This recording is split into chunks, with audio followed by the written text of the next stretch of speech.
बच्चों, तो आज का हमारा यूनिट है financial statement analysis, unit 2।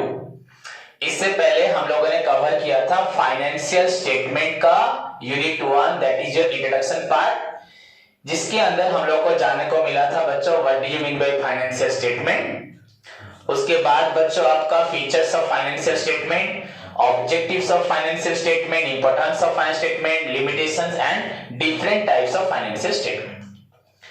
Now the unit is बच्चों आपका जो चैप्टर है अभी वो है फाइनेंशियल स्टेटमेंट एनालिसिस, जो आपकी बुक के नेम के साथ जुड़ा हुआ है। So your book is financial statement analysis and आपको क्या रिपोर्टिंग। So बच्चों पहले actually what is the meaning of financial statement सभी को मालूम है। अगर हम सिंपल वर्ड से बोलेंगे statement which is prepared in order to find out the true financial position या ट्रू प्रॉफिट एंड लॉस, दोनों को मिला के बोलोगे statement which is prepared to find out the true profit and loss and financial position of a business enterprise is known as financial statements. या financial statements are the outcome of summarising the process of accounting. It provides बच्चों interim reports about the division of life of an enterprise। बताया था। तो financial statement तुम्हारी organisation की पूरे हालचाल के बारे में बताता है। नाउ आज का जो टॉपिक है दैट इज बच्चों your financial statement analysis. So analysis का मतलब क्या है?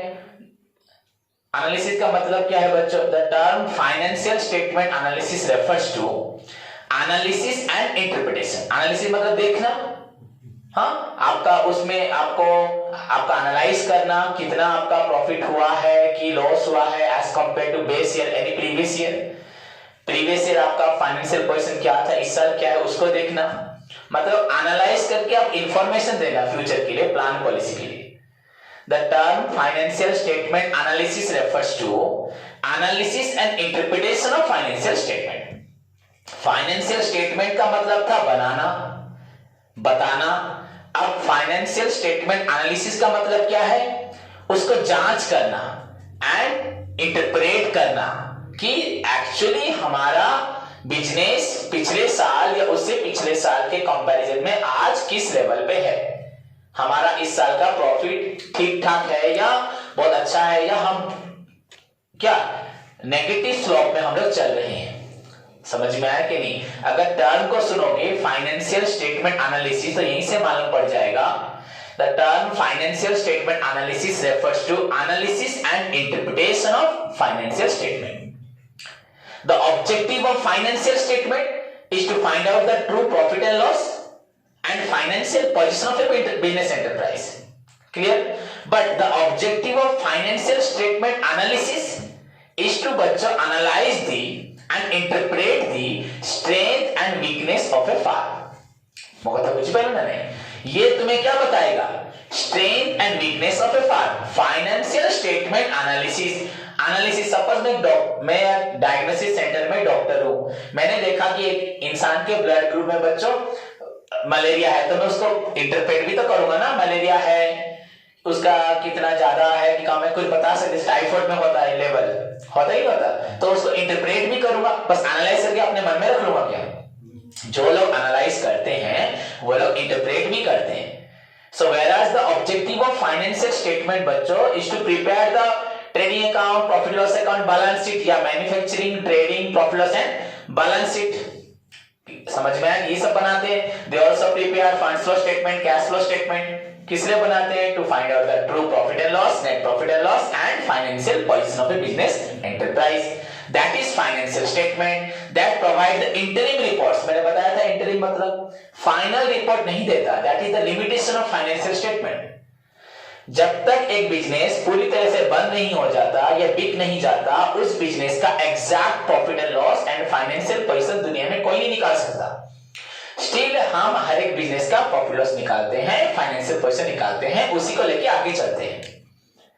पर दैट डजंट मीन कि वो पूरा 100% एक्यूरेट है क्या?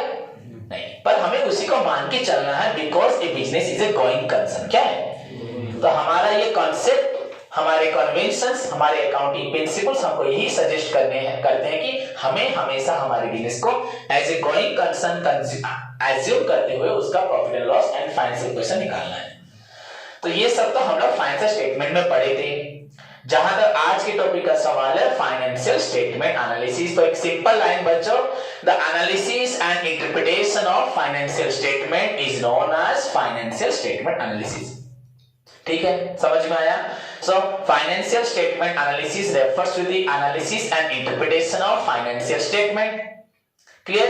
The basic objective of financial statement analysis is to find out the strength and weakness of a business organization, of a firm, of a company, of an enterprise.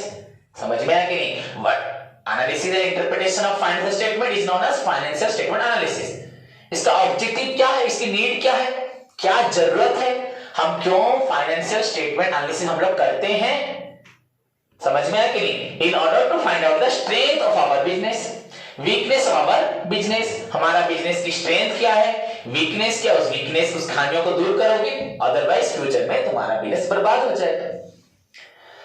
समझ में आया कि नहीं? ये जो सारे टॉपिक्स है बच्चों, ये तुम्हारे नॉर्मली किसी स्मॉल या मीडियम साइज बिजनेस के लिए बहुत रेयर होते हैं, कभी होता है, स्मॉल के लिए तो बिल्कुल होता ही नहीं है, मीडियम में बहुत रेयर होता है। ये सब कंपनीज फॉर्म ऑफ ऑर्गेनाइजेशंस के लिए, जहां पे कंपनी अपने, जहां पे ownership is diverse from management, मैं ओनर हूं पर मेरी कंपनी को हजारों लाखों लोग चलाते हैं, तो मुझे हजारों लाखों लोगों पे डिपेंड करना पड़ता है, तो मुझे लूटने का, मुझे लॉस डालने का पूरा चांस है कि नहीं है? तो मुझे वहां पे सभी को स्ट्रिक्टली कंट्रोल करना होगा। तो मुझे वहां पे अगर कंपनीज में एम्प्लॉइज के साथ सुपरवाइजर मैनेजर्स रखी हैं, मैंने अगर चार्टर्ड अकाउंटेंट ऑडिटर्स को रखा है, मुझे साथ में फाइनेंशियल स्टेटमेंट को एनालाइज करके मुझे रिपोर्ट करने वाले लोगों को भी रखा हुआ है, जो मुझे इन्फॉर्म करेंगे कि मेरे बिजनेस की स्ट्रेंथ एंड वीकनेस क्या है, किस फैक्टर से, किस एम्प्लॉय से, किस मशीन से मुझे बेनिफिट मिल रहा है, कहां से मुझे लॉस हो रहा है, हर चीज वो मुझे बताएगा। सो that is possible only when बच्चा हम लोग जब क्या करेंगे, फाइनेंशियल स्टेटमेंट को एनालाइज करेंगे। क्लियर? ठीक है, ओके। सबसे बड़ी बात बच्चों, ये इंट्रोडक्शन पार्ट में जा रहा है कि नहीं, अगर जब एक इन्वेस्टर, सपोज मैं एक इन्वेस्टर हूं, मैं किसी एक्स कंपनी में इन्वेस्ट करता हूं, हाँ मैं बैंकर हूं, मैं एक्स कंपनी को लोन देना चाहता हूं, तो इन्वेस्टर जब एक्स कंपनी में इन्वेस्ट करेगा, बैंकर जब एक्स कंपनी को लोन देगा, तो बैंकर किसको जांच करेगा, फाइनेंशियल स्टेटमेंट को एनालाइज करेगा कि उस कंपनी का हालचाल कितना है, तभी तो 100 करोड़ 200 करोड़ 1000 करोड़ लोन प्रोवाइड करेगा, हाँ या नहीं? Without studying is financial statement, studying of financial statement क्या हुआ, फाइनेंशियल स्टेटमेंट एनालिसिस, हाँ या नहीं? अगर वो उसको स्टडी नहीं करेगा, लोन दे देगा, इन्वेस्टर इन्वेस्ट करेगा, क्रेडिटर्स लोन देगा, इनकम टैक्स डिपार्टमेंट आपको टैक्स चार्ज कर पाएगी, तो उनके लिए क्या जरूरत है, क्या बहुत जरूरी है, फाइनेंशियल स्टेटमेंट को एनालाइज करना। ठीक है, क्लियर, समझ में आया? तो बैंकर्स हो, इन्वेस्टर्स हो, क्रेडिटर्स हो, आपका गवर्नमेंट हो, पब्लिक एट लार्ज भी बच्चों, सभी को इंटरेस्ट होता है किसी भी कंपनी के फाइनेंशियल स्टेटमेंट को एनालाइज करने में, तभी जाके वो कंपनी के साथ क्या करते हैं, अब रिश्ते जोड़ते हैं, उनको लोन प्रोवाइड करते हैं, फंड्स प्रोवाइड करते हैं, फाइनेंस सपोर्ट देते हैं, कंपनी में इंटरेस्ट लेते हैं, इनकम टैक्स लेता है, गवर्नमेंट अपनी पॉलिसीज को चेंज करता है, हाँ या नहीं? तो इन सब के लिए क्या जरूरी है, financial statement analysis. And more over बच्चों, सबसे बड़ी बात है, कंपनी के ओनर्स एंड मैनेजमेंट को भी अपनी कंपनी का फाइनेंशियल स्टेटमेंट को एनालाइज करना, ये सबसे पहला एंड बहुत जरूरी है, क्योंकि अपनी कंपनी को सुधारने के लिए, इंप्रूव करने के लिए, और भी मजबूत करने के लिए, कंपटीशन में खड़े करने के लिए, कंपटीशन में अचीव करने के लिए उनको खुद को पहले स्टडी करना बहुत जरूरी है। तो जहां तक अपनी कंपनी का सवाल है, यहाँ पे ओनर्स एंड मैनेजमेंट को भी फाइनेंशियल स्टेटमेंट एनालाइज करने की जरूरत है, एंड जहां तक कंपनी को फंड्स की जरूरत है, फाइनेंस की जरूरत है, हाँ, तो उनको ये सब चीजें बाहर से मिलेगी, वो लोग भी बिना स्टेटमेंट को एनालाइज किए किसी प्रकार का सपोर्ट करेंगे नहीं।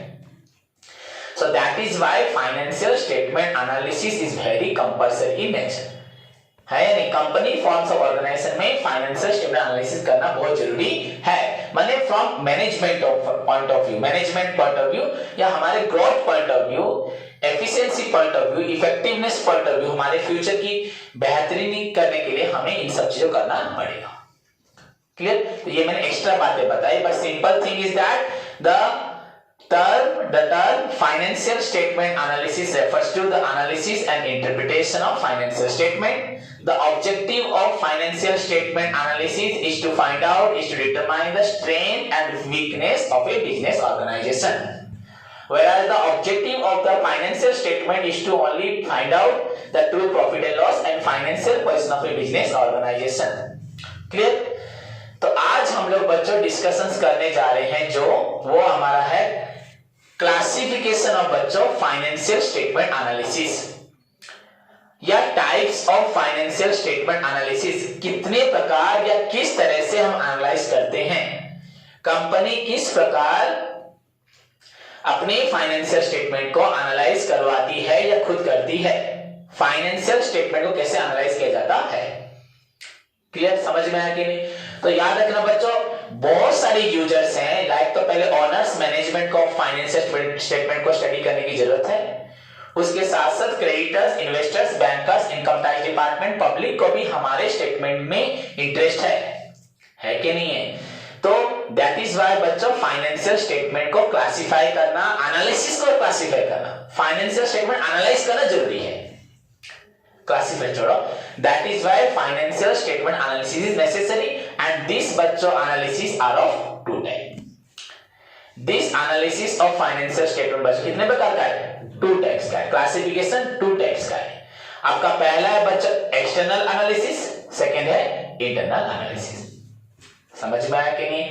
As we know there are many users of financial statement. हाँ, बहुत सारे लोग फाइनेंशियल स्टेटमेंट को यूज करने के लिए, उसको देखने के लिए, समझने के लिए। That is why it is very essential to make a proper analysis of financial statement and such analysis are of बच्चों टू टाइप्स। एक हुआ एक्सटर्नल एनालिसिस और एक हुआ इंटरनल एनालिसिस। समझ में आया कि नहीं? बट बच्चों ये तो ओवरऑली मैंने सिंपली तुमको बता दिया एक्सटर्नल एंड इंटरनल। बट अगर हम बुक्स पॉइंट ऑफ व्यू से आगे बढ़ेंगे, एज पर योर बुक बच्चों, यहां पे क्या लिखा है? सिंपली बेसिकली हमें भी इतना मालूम था, दो प्रकार का एनालिसिस होता है, एक होता है एक्सटर्नल और एक होता है internal. But as so far as your बच्चों financial statement law is concern, the classification of financial statement analysis are of two types. पहला है बच्चों on the basis of material used. क्या बोला? On the basis of material used, माने how to classify the financial statement analysis. इस classification तो वर्गीकरण है, हमने विभाग किया उसको, बट एक्चुअली आपको समझना क्या है, फाइनेंशियल स्टेटमेंट एनालिसिस होता कैसे है। एक है on the basis of material used, information, material मतलब क्या है, एंड और एक होता है बच्चों on the basis of modus operandi. Modus operandi दो प्रकार के क्लासिफिकेशन होते हैं, जो भी एनीवे हमें अभी क्लासिफिकेशन करना नहीं सीखना, हमें एनालिसिस करना सीखना है। क्या करना है?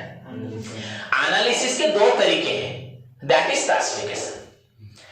एनालिसिस आप लोग कैसे करोगे? एक तो on the basis of material used, समझ में आया? उसी से तुमको मालूम पड़ेगा आपका स्टेटमेंट, आपका बिजनेस वीक पॉइंट पे है या स्ट्रेंथ पॉइंट पे है, स्ट्रॉन्ग है या वीक है। क्लियर? एंड सेकेंड हुआ बच्चों आपका on the basis of modus या मॉडस ऑपरेंडी। तो पहले क्या पढ़ेंगे? On the basis of material used. Clear? तो मैंने जो ओवरऑली बताया था बच्चों, there are two types of analysis या two classification of analysis, external and internal. ये बेसिकली यूज होता है, इसको बोलते हैं बच्चों, these are the classification on the basis of आपका मटेरियल यूज्ड। क्या बोला? Material used. So first heading क्या करोगे? On the basis of material used. On the basis of बच्चा material used, the classification of financial statement analysis again are of two types. कैसे? एक external analysis और एक internal analysis. Now अब क्या पढ़ेंगे हम लोग? External analysis. समझ में आया कि नहीं? Clear? So classification of financial statement analysis is done on the basis of two categories. First on the basis of, या two basis लिख सकते हो, on the basis of material used and on the basis of modus operandi. Then आपका financial statement analysis on the basis of material used is done in two ways. एक हुआ external analysis और एक हुआ internal analysis. Clear? तो अब क्या पढ़ेंगे? External analysis. Okay बच्चों, so external analysis का मतलब क्या है, internal analysis का मतलब क्या है? Clear? So but any analysis of financial statement by the outsider, any financial statement analysis by the outsider who do not have the right to access the books of account, to inspect the books of account is known as external analysis. जो आके हमारी company में घुस के मुझे नहीं मांग सकते कि सर आपका अकाउंट्स हमें दिखाइए कि आपके अकाउंट्स में कितना प्रॉफिट लॉस है, तो उनको कैसे मालूम पड़ेगा? वो सिर्फ इंटरनेट में चेक करेंगे, मैगजीन में चेक करेंगे, न्यूज़पेपर में सुनेंगे, न्यूज़पेपर में पढ़ेंगे या न्यूज़ पे सुनेंगे, इंटरनेट पे चेक करेंगे इस कंपनी का कितना प्रॉफिट लॉस हुआ था, वो कंपनी ने छोड़ा था।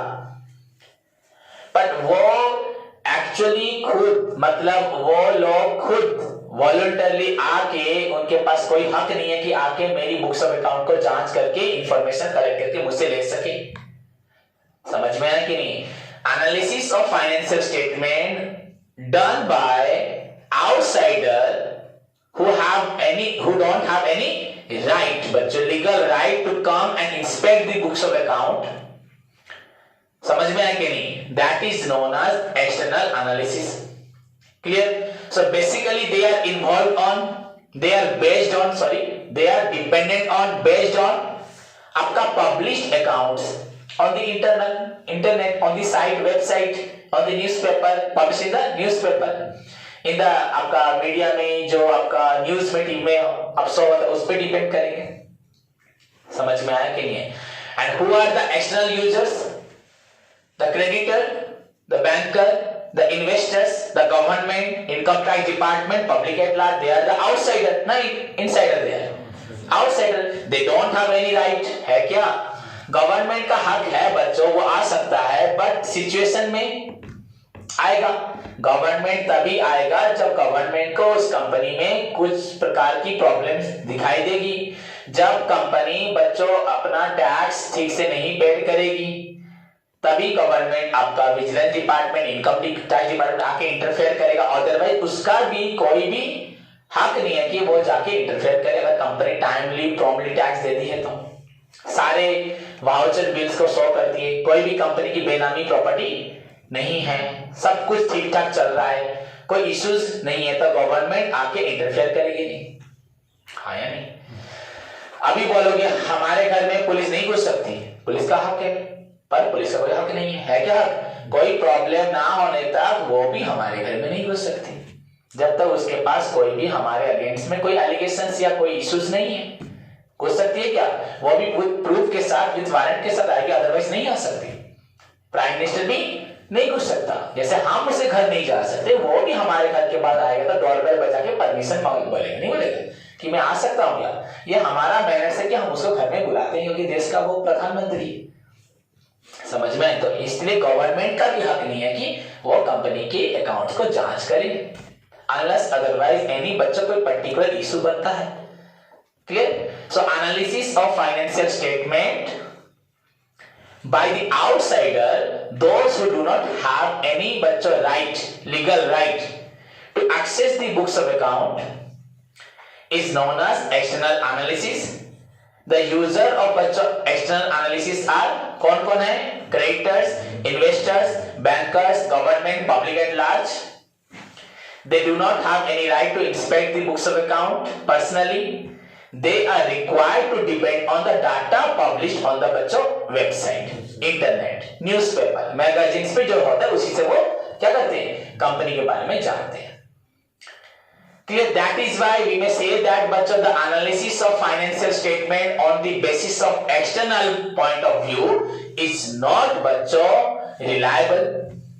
हाँ या नहीं? Reliable माने कौन? इतना true नहीं होगा, accurate नहीं होगा, है नहीं? Since we are dependent on the information published in the online mode पे, तो वो सही भी हो सकता है, वो गलत भी हो सकता है। That is why we may say that the analysis of financial statement externally is not so reliable, is not so accurate. Clear?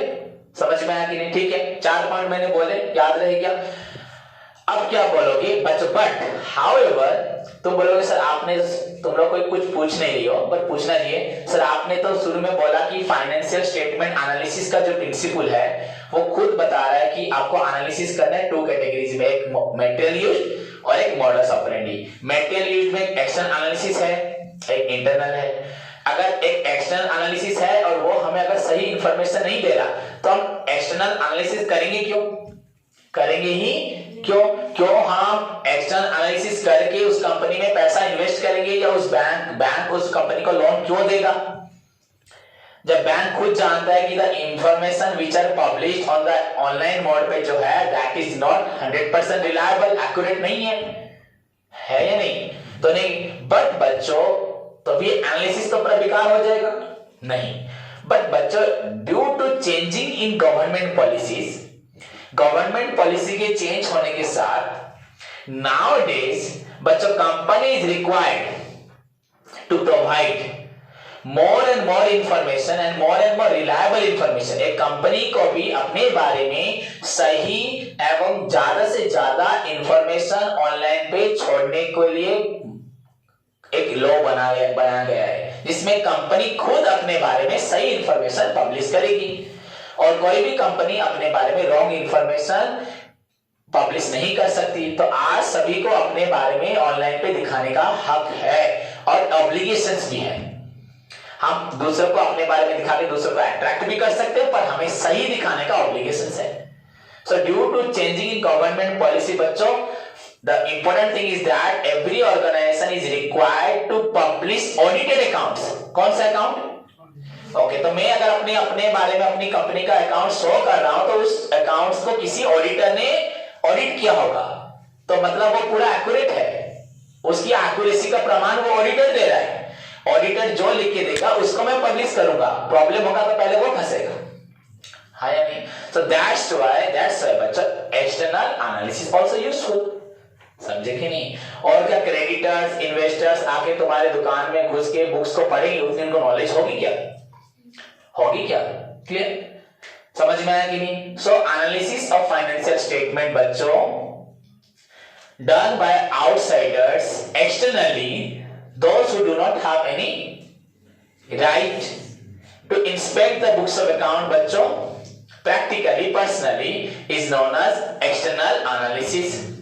Here the outsiders are creditors, investors, bankers, government at large, government and public at large, people at large।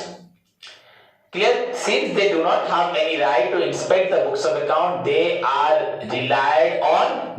dependent on बच्चा published accounting information।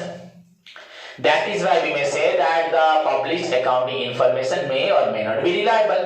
सही भी हो सकती है, but nowadays due to change in the government policy, every organization is bound to provide more and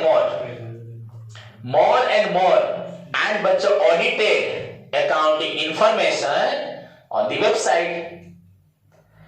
Company is required to publish more and more and reliable audited accounting information। So that is why external analysis is also very important to analyze the strength and weakness of the firm। समझ में आया कि नहीं? So that is known as बच्चों external analysis। समझ में आया? उसके बाद बच्चों आपका हुआ इंटरनल एनालिसिस। ओके, अब तो खुद मीनिंग बता सकते हो। Analysis of financial statement on the basis of बच्चों इंटरनल रिकॉर्ड्स बाय बच्चों inspecting the internal records, by going through बच्चों इंटरनल बुक्स ऑफ अकाउंट्स को इंस्पेक्ट करके अगर जो हम करते हैं that is known as internal analysis. If you have the right to come and inspect the books of account financial statement, समझ में आई thoroughly, that mean that is known as internal analysis. समझ में आया कि नहीं? अगर हमारे पास हक है, हम कंपनी में आके बुक्स ऑफ अकाउंट को जांच कर सकते हैं, फाइनेंशियल स्टेटमेंट को देख सकते हैं, तो उसको बोलेंगे इंटरनल एनालिसिस। पर यहां पे हम बोल सकते हैं इंटरनल एनालिसिस करने के लिए राइट किसके पास है? Only the executive of the organisation, है या नहीं? Only the employees of the organisations, जो कंपनीज के एम्प्लॉइज हैं, जो कंपनीज के एग्जीक्यूटिव्स हैं, उनके पास ही हक है। मे बी वर्कर्स भी आके हक मांग सकता है कि हमें कम वेजेस दिया जा रहा है, हमें डाउट हो रहा है कि कंपनी का प्रॉफिट ज्यादा हो रहा है, तो हमें भी हमारे यूनियन लीडर को दिखाया जाए इस साल का प्रॉफिट क्या है, वो भी मांग सकते हैं। कंपनी हमसे छुपा रही है, हमें बोला गया था इतना पैसा मिलेगा, हमें मालूम है इतना सेल हुआ है, फिर भी हमें पैसा नहीं दिया गया, तो कंपनी के एम्प्लॉइज के पास हक है। तो वो आके जांच कर सकते हैं, भाई कंपनी तो उन पे डिपेंड करती है, वो वर्कर्स कंपनी के बैकबोन है कि नहीं है। सो एनालिसिस ऑफ फाइनेंशियल स्टेटमेंट बच्चों, by inspecting the books of account, by inspecting the financial statements, trading P&L balance sheet को जांच करना, समझ, is known as internal analysis। But बच्चों आपका internal analysis can be done by the person who have the rights in the company, who have the rights in the internal affairs of the company, shareholders, company's executives, company's employees have the rights। समझ में आया कि नहीं? इन लोगों के पास right है बच्चों कि वो आके कंपनी के बुक्स ऑफ अकाउंट को जांच कर सकते हैं, किसी को हायर करके अकाउंटेंट को लाके बाहर से उसको दिखा सकते हैं, देखो हमको बताओ कि हमारी कंपनी में जो दिखाया गया एक्चुअली वो रियल है कि नहीं है। समझ में आया कि नहीं? That is known as internal analysis. इसमें और कुछ नहीं है। अब इसमें मैं बोलूंगा ये रिलायबल है, ये रिलायबल नहीं है, इसके लिए भी गवर्नमेंट पॉलिसी कुछ भी नहीं है। जहां जिसके पास बच्चों हक है to come and inspect the books of account, they can make internal analysis and can get to know the strength and weakness of the firm easily. But first of all they must have the internal rights, they have the companies में उनके पास company का books of account को study करने के लिए statutory power होगा। क्या होगा?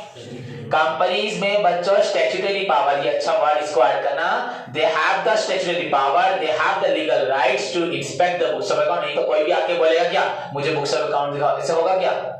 वर्कर्स भी तब तक नहीं बोल सकते जब तक उनको कोई इशू मालूम ना पड़े, उनके इशू का कोई जस्टिफिकेशन ना हो। समझ में? जब तक कोई ऐसे एलिगेशंस नहीं आएगा, डाउट्स क्रिएट नहीं होगा, बिग डाउट, तब तक वर्कर्स को भी राइट नहीं है टू, उनके लिए भी कोई और आके चेक करेगा। समझ में आया कि नहीं? गवर्नमेंट की तरफ से आ सकता है, तो वर्कर्स एलिगेशन नहीं, गवर्नमेंट एक मेंबर्स को भेजेगी, वो चेक करेगा। समझ में आया कि नहीं? So analysis of financial statement through बच्चों books of account, through financial statement directly is known as internal analysis. It is done only by the executive and employees of the organization, those who have the statutory power in the company. जो board members थे होंगे वो लोग तो कभी भी आके check कर सकते हैं, उनके पास स्टैट्यूटरी क्या है? पावर है। क्लियर? समझ में आया? So this is known as internal analysis. So बच्चों on the basis of material, हमारा क्लासिफिकेशन में पहला टाइप था, क्लासिफिकेशन तो बस एक वर्गीकरण है, पर हमारा टॉपिक क्या है? How to analyze the financial statement. The point is analysis of financial statement. Clear? On the basis of material used. What type of material? The materials माने information. Material means data. या material मतलब क्या? Raw materials. Data.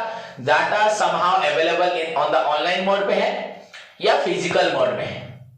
Physical mode पे क्या है? जो books में लिखा है, कंपनी के रजिस्टर में, कंपनी के कंप्यूटर में है, कंपनी की वेबसाइट पे नहीं है, कंपनी के अंदर है, तो उसको आके जांच करें। Internal analysis that is possible only by the person who have statutory power, employees, executive. And जो लोग आके इंटरनली चेक नहीं कर सकते, उनको सिर्फ आपका ऑनलाइन पब्लिश इंफॉर्मेशन पे ही डिपेंड करना होगा। That is known as external analysis. Clear? वो लोग हैं creditors, bankers, investor, government, public at large. हुआ? एंड वो भी आजकल गलत नहीं हो रहा कि गवर्नमेंट ने रूल्स बना दिए, कोई भी फेक इंफॉर्मेशन पब्लिश कर सकता नहीं है, सभी को ऑडिटेड इंफॉर्मेशन पब्लिश करना पड़ेगा। Clear? So these are the two ways बच्चों आपका analysis of financial statement on the basis of material या information provided, external information, internal information. Clear? उसके बाद बच्चों द नेक्स्ट आपका एनालिसिस ऑफ फाइनेंशियल स्टेटमेंट है, that is your on the basis of modus operandi. Modus operandi, this type of बच्चों analysis again are of two types, एक है horizontal और एक है वर्टिकल। तो बच्चों मॉडस ऑपरेंडी में again classification is done in two ways. पहला है आपका horizontal classification, sorry horizontal analysis of classification एक हुआ, और एक आपका हुआ बच्चों vertical analysis. So on the basis of आपका मॉडस ऑपरेंडी में हम लोग फिर से आपका फाइनेंशियल स्टेटमेंट एनालाइज कर सकते हैं, बट इन टू कैटेगरीज में, एक हॉरिजॉन्टल और एक होता है वर्टिकल। तो what is horizontal and what is vertical बच्चों? हॉरिजॉन्टल किसे बोलेंगे, वर्टिकल किसे बोलेंगे? बच्चों अगर हम डिफरेंट ईयर्स के, सेवरल ईयर्स के फाइनेंशियल स्टेटमेंट को एनालाइज करते हैं, that is known as horizontal analysis. क्या बोला? Horizontal analysis. अगर हम एक साल की फाइनेंशियल स्टेटमेंट को एनालाइज करते हैं उसे बोलते हैं बच्चों वर्टिकल एनालिसिस। समझ में आया कि नहीं आया? If we study the financial statement of several years बच्चों, that is known as horizontal analysis. Next class में डिटेल में पढ़ाऊंगा, बट इतना ही समझो। The analysis of financial statement of several years बच्चों is known as horizontal analysis.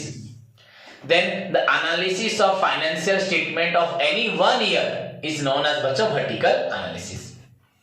अगर different साल के बच्चों 2015, 2016, 2017, 2018, 2019, हाँ सारे साल के बच्चों आपका फाइनेंशियल स्टेटमेंट में करंट एसेट क्या था, करंट लायबिलिटी कितना था, नेट प्रॉफिट क्या था, यहाँ पे ग्रॉस प्रॉफिट क्या था, फाइनेंशियल पोजीशन में एसेट्स क्या था, लायबिलिटी क्या था, अगर सारे इंफॉर्मेशन को प्रेजेंट करोगे 2015 का, देन 16 का, देन 17 का, देन कंपेयर करोगे, किसी को बेस लेके एक को परफेक्ट लोगे कि हाँ ये ठीक ठाक है, इसके हिसाब से सबको कंपेयर करोगे, दैट इज नोन एज आपका हॉरिजॉन्टल। क्या? हॉरिजॉन्टल। वर्टिकल कैसे हुआ? हॉरिजॉन्टल। आप बोलोगे सर ऐसा करने की जरूरत क्या है? बच्चों एक इंसान ने इस बार बहुत अच्छा कर लिया परफॉर्मेंस, क्या उसको देख के मैं उसको लोन दे दूंगा? हाँ पिछले हर साल लॉस में रहता है वो, इस बार चमत्कार भी हो सकता है, कुछ ऐसे लक भी हो सकता है। तो हमें लगभग 3 इयर्स का मिनिमम बचत, कंपनी में तो गवर्नमेंट 7 साल तक भी देखती होगी, पर छोटे मोटे सोर्स ऑफ बिजनेस में 3 इयर्स मिनिमम बचत, 3 इयर्स आपको दिखाना पड़ेगा अपना परफॉर्मेंस, तभी जाके कंपनी का फेथ तुम्हारे ऊपर आएगा एंड कंपनी तुम्हें क्या करेगी? लोन प्रोवाइड करेगी।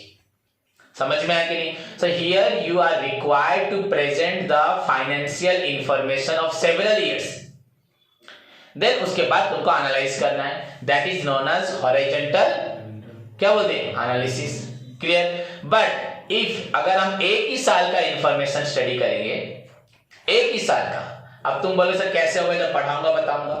Study of financial statement of any 1 year, उसमें किसी भी एक आइटम को लोगे, हमारा सेल्स कितना हुआ है, उसके कंपैरिजन में बच्चों परचेस कितना है, उसे कंपैरिजन में बच्चों अगर करंट एसेट कितना है, करंट लायबिलिटी, उससे कंपैरिजन, अगर एक ही साल के डाटा को हम लोग क्या करेंगे? कंपैरिजन करेंगे, किसी एक डाटा को बेस लेके। समझ में आया कि नहीं? So that is known as आपका vertical analysis. So this is known as बच्चों आपका modus operandi. Clear? So anyway जो भी हो, there are 2 ways classification of analysis on the basis of material used, information provided and on the basis of modus operandi, जिसके अंदर हमने external and internal को अच्छे से कंप्लीट किया। So जो भी हो, the analysis of financial statement and the interpretation of financial statement is known as financial statement analysis. Clear? The objective behind the financial statement analysis is to find out, is to determine the strength and weakness of a business organization for the purpose of बच्चों आपका future plan, policies and decision making के लिए हमको financial statement analysis करना बहुत जरूरी है। It is not only required for बच्चों internal user of accounting, it is also बच्चों required for the interested parties, those who have interest in the company, like creditors, investors, bankers, आपका government, public at large, इन लोगों के लिए भी बहुत जरूरी है। That is why financial statement analysis करना बहुत जरूरी होता है। क्लियर? धन्यवाद।